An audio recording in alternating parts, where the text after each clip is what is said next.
Chapter 2. You don't know what you have done. All unmindful of the withering curses invoked upon their devoted heads, the young and newly wedded pair went on their homeward way, as happy and light-hearted as they had come, little dreaming of the reception that awaited the announcement of their mad freak, little dreaming of the sudden and cruel separation in store for them, that the bright day, so happily begun, and well nigh spent, was to close, as it were, in a night of black despair, and long, long years of weary sorrow and heart. Pangs intervene ere joy and reunion would come again to them. Old Prince held his head higher than ever, and stepped briskly along on the homeward route, as if half conscious of the new and strangely important relations which the occupants of the buggy bore to each other. "Well, Robbie, I don't feel any different from what I did before, do you?" asked Dora, with a comical look on her rosy face. "Why, no, Brighty, I didn't expect to, did you?" "I know," replied the child, looking somewhat confused. "Well, yes, I thought. Folks who got married felt bigger and grander some way." Robert laughed. "Did you?" he asked. "I guess it must be, because they always have on new clothes, and are fixed up so much." "Perhaps so," replied Dora, still looking puzzled. "And 17 now I'm married, I suppose I shall have to wear my dresses long, like other ladies, and do my hair up in a waterfall behind, and wear bonnets instead of hats, and, oh, dear, now I shall always have to wear gloves and stiff collars." She heaved a little sigh here, half regretful, but presently went on, "And, Robbie, you must have a tall hat and a long-tailed coat, and I wish you had whiskers and a mustache, then I guess it would seem more real, but I don't feel a bit as if I was married now." Robert looked rather sober and sheepish, as he answered, "I don't know, Dora, I'm afraid we shouldn't know each other rigged up in that style. I don't think I should like you half so well, with your hair bobbed up behind, and then the long dresses would cover up your pretty little feet, and I'm sure I shouldn't know how to act in a stovepipe hat and a long-tailed coat. I like you best as you are, Brighty, so I guess we hadn't better change." "But," persisted the little lady, still fearful they would not be able to support the dignity of man and wife, "don't you think you could raise some whiskers? I think you would look real nice if you had some like Professor Allen. I could get some false ones, if you want." "Ugh, don't," shivered Dora, as she thought of the horrid things she had seen in the shop windows on the street. "Well, I don't care much anyway," she continued, "but what do you suppose Mama will say? I rather think she will be surprised when I call her mother, for I love her dearly, and you know I never had one of my own." His bright face fell for a moment. "I don't believe I can ever say Papa to your father. He has been so sober and cross lately, I'm almost afraid of him.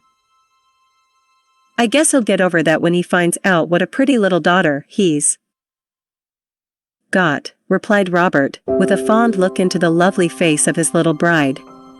"Here we are at home again," he added, as he drew up before the gate. "Whoa, old Prince, till I help my wife out and take her into mother." Old Prince stopped in obedience to the word of command, and Robert helped Dora out just as Mrs. DuPont's smiling face appeared at the door of the cottage to welcome them home. 18 Robert, taking Dora gravely by the hand, led her up to her mother, and said, "How do you do, Mother? We've had a nice day, and I brought my wife back to you safe and sound." Mrs. DuPont laughed a light mocking laugh, as she said, with comic seriousness, "Happy to see you, little Mrs. Ellerton, and very glad to know you have had such a nice time." "Very nice time, indeed, Mama," replied Dora, with funny dignity, "only the man who married us acted so strangely that I was almost afraid of him.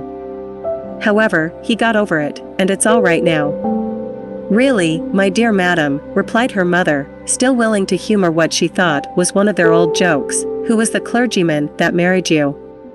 "Oh, it wasn't a minister at all, Mama, but Squire Moulton, and he gave me the certificate, and told me I must never part with it, or I couldn't prove I was Robbie's wife."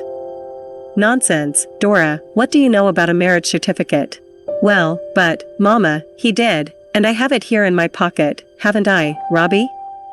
"Yes," answered Robert, now glad of a chance to say a word, "and you are really and truly my mother now. Aren't you glad you have a son?" She did not answer. She looked first at one, then at the other with a puzzled expression, hardly knowing what to make of the affair.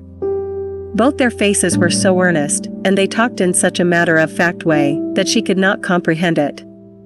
At last Dora, who had been fumbling in her pocket, took out the certificate and handed it to her mother, saying, triumphantly, "There, Mama, read and see if we ain't married, really and truly." Mrs. DuPont was frightened, and sank down pale and faint on the doorstep, the paper still folded in her fingers. "Now, Robert and Dora, if this is a joke," she said, "you have carried it far enough, but if you are in earnest, tell me all about it at once."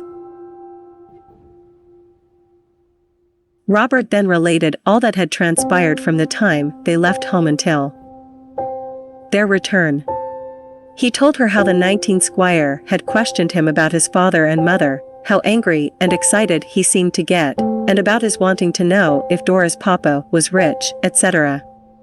He described the marriage ceremony, their ramble around the grounds, their sail on the lake, and their treat in the house, with such truthful manner that Mrs. DuPont could not doubt him. With trembling fingers and paling lips, Mrs. DuPont opened the paper, and saw it was a regular certificate, with the children's names and ages attached. She could no longer doubt the truth of what she heard and saw. With a low moan, the paper dropped from her hand, and she cried out in frightened tones, "Oh, Robert, oh, Dora, my children, what have you done?" "Why, Mama," exclaimed Dora, in astonishment, "I thought you'd like it. You know I always promised to be Robbie's wife, and now I am. What makes you feel so?" "I'm sure I'm as glad as can be." "Stop," replied her mother, sternly. "You foolish child, you know not what you have done." Poor innocent Dora had never heard her mother speak so before, and with her heart almost broken, she rushed sobbing into the house, and crouched half frightened in a corner. Robert, who had listened to all that passed, with surprise and almost anger, grew pale himself at Mrs. DuPont's strange manner, and began to think it had not been such a happy day after all. That he had done a serious thing was certain, though for his part he could not yet see the harm. "Robert," at length said Mrs. DuPont, "drive home as quickly as you can, and bring your father to me. I must talk this matter over with him immediately." Robert became seriously alarmed. He thought if he had done anything that demanded a solemn conference with his father, it must be serious indeed. "Auntie," he said, looking wistfully into her face and addressing her by the old name, "I am sorry you feel so badly about this, but do not blame Dora, for I alone am to blame for all that has happened. Go," she said wearily, pointing toward his buggy. "But please, Auntie, go bring your father here. My brain is in a whirl, I cannot think or act until I have seen him." 20 She stooped and picked up the paper she had dropped, and then entered the house. With a long-drawn sigh and a quivering lip he turned to obey her, and entering his buggy, drove rapidly toward home, fearing, he knew not what, but his heart was heavy within his bosom.